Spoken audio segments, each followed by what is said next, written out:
You know that cup of coffee you grabbed this afternoon? Well, it might just be the very reason you'll be staring at the ceiling tonight. We're about to pull back the curtain on the surprising and kind of sneaky connection between our favorite drink and a bad night's sleep. Hey, does this sound familiar to you? You are just dragging all evening, maybe you even doze off on the couch. But the second your head hits that pillow, bam, you're wide awake. It's that classic, super frustrating feeling of being tired but wired. Hi, I'm Parker, and in this explainer, we are going to get to the bottom of that mystery. We're going to break down exactly what's happening in your brain and, more importantly, what you can do to fix it. So, first, let's just talk about how big of a deal this is. If you're caught in this coffee sleep paradox, I want you to know you are so far from alone. This affects millions of us every single night. In fact, get this. According to the CDC, a staggering 1 in 3 American adults doesn't get enough sleep. And while there are a lot of reasons for that, caffeine is so often the silent, unrecognized culprit hiding behind those numbers.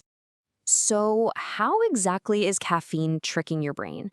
The biggest myth is that it gives you energy, but that's not really what's happening. It's actually more of a clever illusion. See, it all comes down to this chemical called adenosine. Think of it like your brain's own natural sleepiness signal.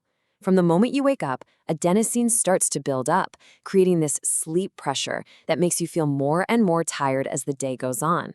Okay, so here's the twist. Caffeine doesn't create any energy at all.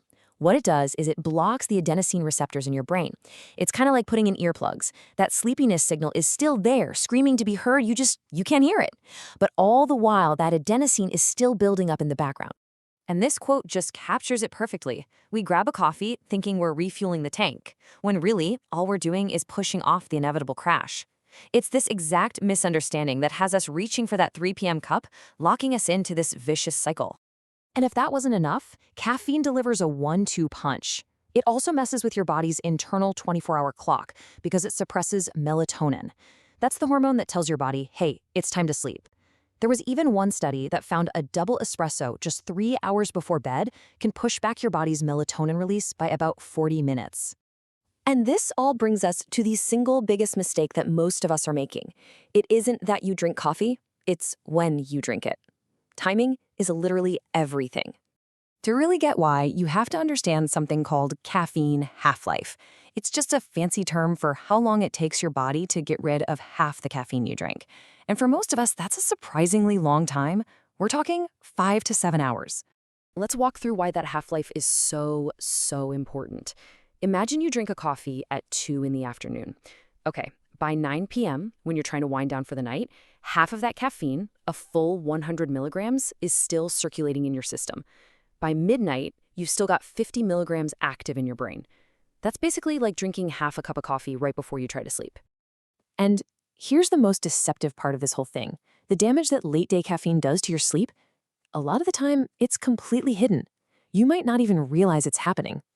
A really important study proved this. It found that having caffeine even 6 hours before bed cut total sleep time by over an hour. But here's the wildest part.